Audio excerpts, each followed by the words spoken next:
What's going on, everybody? I'm Jory Goodman, the Time Teller. So, if there's one question I get all the time, it's, during my live streams, people like to ask me gotcha questions. Gotcha! I stumped the Time Teller.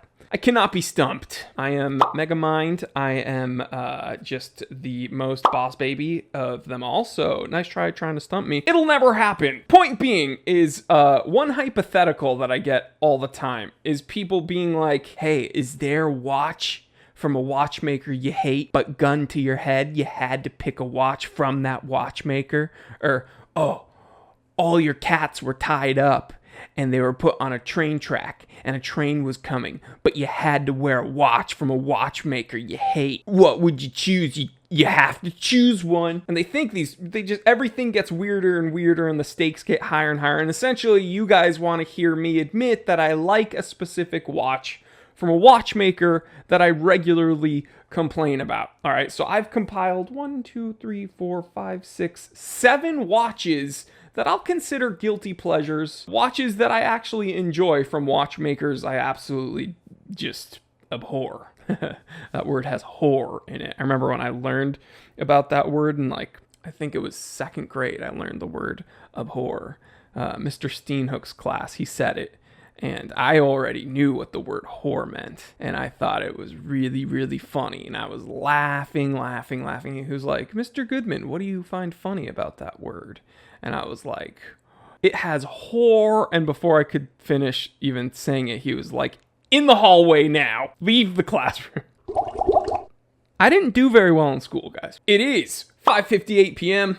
Let's get down to business. Alright, so I've made an episode in the past talking about watches I like from watchmakers I hate, but this is an updated version with some new watches. But this watch I have mentioned in the past, okay? I hate Richard Mille. I do not like them. I think they make gross either diorama watches, like watches that look like a diorama a child would make, but it's funny to say diarrhea. Or they make I think I called them not Laffy Taffy, fruit roll up. That's what it was. It's like a fruit roll up genre. They only have a few genres. It's either diarrhea, fruit roll up, or Ben 10. It's all just disgusting. But this one watch, and believe me, I am not a pocket watch guy, is the watch from Richard Mille that I would wear, and it is their RM020 Tourbillon pocket watch. That's right. This thing is so silly and weird, but cool. Like, you know how if you ask 99% of people out there, you ask them what time it is, they'll reach in their pocket and pull out a phone. Right? Imagine someone asking you what time it is, you reaching in your pocket, them expecting you to pull out a phone, but you pull out a gun and you say, give me all the money you have. No, you pull out this thing and it's like, what is that even? What even is that? It's a gun and you're going to rob. No, I don't know what this joke is going to get me banned. No, it's a crazy, in this hypothetical, it is a crazy Richard Mille pocket watch. Now, the thing is, I feel like if I were to wear a pocket watch, I'd also need to wear a vest and then also a fedora, and I'd need to have a Yu-Gi-Oh card thing, gauntlet, and then also be playing Beyblades and say, Milady, Genshin Impact. But jokes aside, this is a very cool watch, and again, I always get questions about pocket watches. I don't know enough about them. I'm a wristwatch guy, but if I had to pick a Richard Mille, this one is just badass. Next up, Tag Heuer. I absolutely hate them, and the only thing good about them is Heuer. Whore. And I recently made an episode talking about how their 60th anniversary Carrera is just perfect, but it's because it's not really a tag. It's just a Heuer. Whore.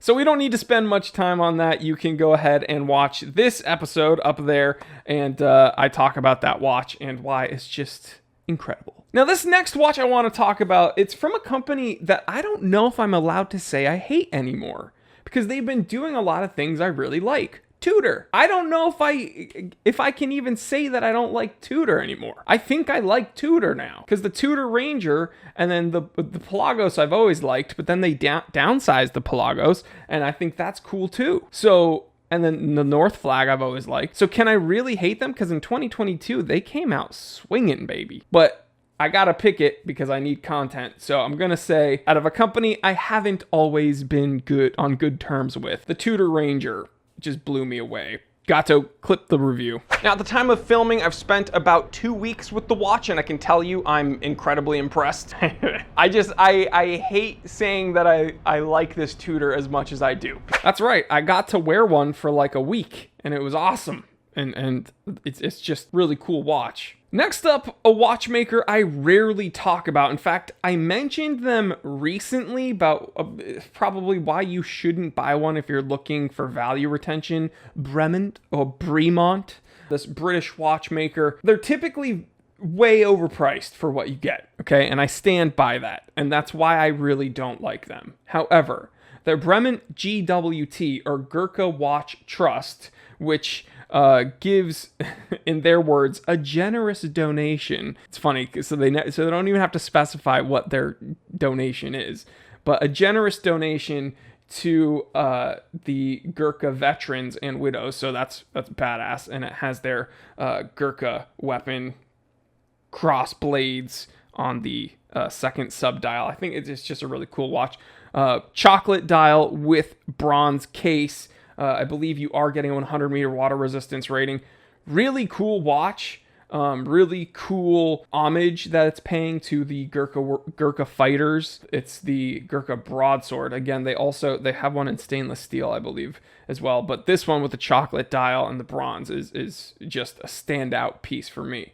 Now, that being said, this is selling for almost $4,200. Aside from it being attached to the Gurkha Watch Trust and the Gurkha Fighters, I'm not quite sure why you would pick this over, say, an Oris Big Crown Pro Pilot bronze for like a fraction of the price. But that's just me. But again, I really typically don't like Bremont watches, but this is one I would definitely choose. Next up, Invicta makes the list. I'm not a big fan of Invicta, although people's brains melted when I compared the Invicta Pro Diver to the watch it was literally copying, my Rolex Submariner 16800. People were like, well, it's not a fair comparison. But there is an Invicta Pro Diver that I actually do find very interesting. The Invicta 1953 Pro Diver, which is an homage to a original Submariner that came out in 1953. I think it looks very nice. I think it's probably the most tasteful Invicta you can get.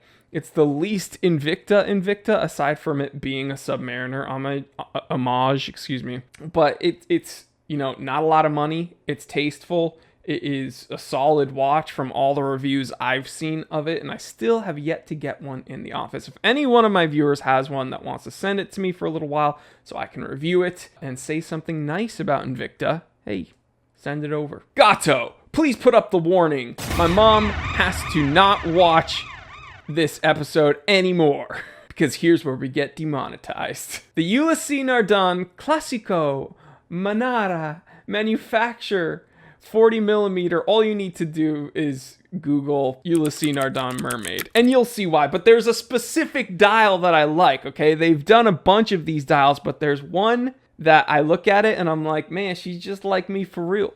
Like, she's just like me for real. Like, I'm going to give you the specific reference number. 3202136LE2 MANARA period 06. It's got one mermaid doing a thing to a lady, and I'm just sitting here being like, yo, she's just like me for real. God, I'm so lonely. You guys know my stance on erotic orology. I think it's really stupid, but this is kind of like funny to me, but also if I had to pick a Ulysse Nardin, it would be this. And I would definitely roll my cuff up and show people that there's just a mermaid going to town on another chick.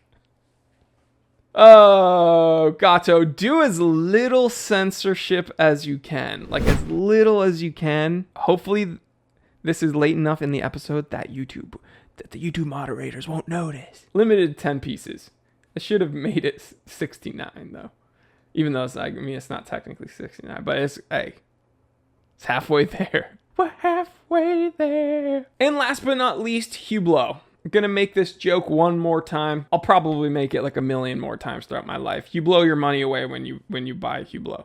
However, this is just an insane watch. The second I saw it, I knew it was a Hublot. But Hublot and A Cold Walls Samuel Ross team up for a bonkers new Big Bang tourbillon. I don't like Big Bangs at all. This watch looks so freaking cool from the perforated display case back. Has like this perforated cage to the red tourbillon. It looks like a mecha anime, like something from a mecha anime. I don't know how to describe it. It is awesome. It is absolutely awesome. Now it is 45 millimeters, so it is a big boy. And I gotta say, I'm not a fan of loud, colorful. I'm not even a fan of most skeleton watches, but this, for some reason, the red really works. It looks really cool. I just think it's a badass watch, and I'm not ashamed to say that this is one Hublot I think is badass. When I first saw, when these images first surfaced, I posted it on Instagram being like, dang, this is cool. So yeah, guys, I'm making this episode just to prove that you don't have to be like brand loyalty, I assume, is nice on the surface.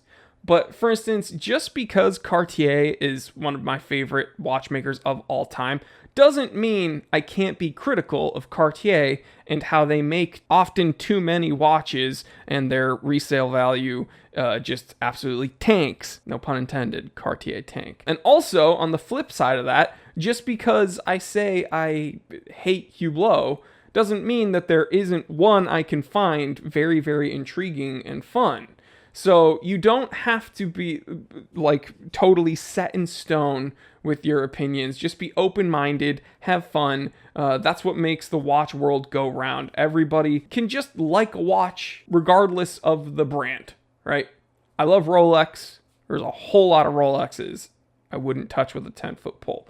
So yeah, there you have it, guys. Let me know, which watches do you find intriguing, impressive? Which watches would you love to own from watchmakers you really don't like? Leave me that list in the comment section below, and I'll read some in the next episode. All right, guys. Hey, check out this episode. It's about the worst experience I've ever had reviewing a watch. Gato, clip it. Now, what they took issue with was the fact that not only did I say the pros, but I also said the cons. Which is weird because, like, that's what a review is, especially on my channel. Like, I just tell you my opinion of the thing that I have here. Alrighty, guys. I will catch you on the next one. Stay happy, stay healthy, stay blessed. I'm Jory Goodman, the time teller. And always remember, I didn't invent time.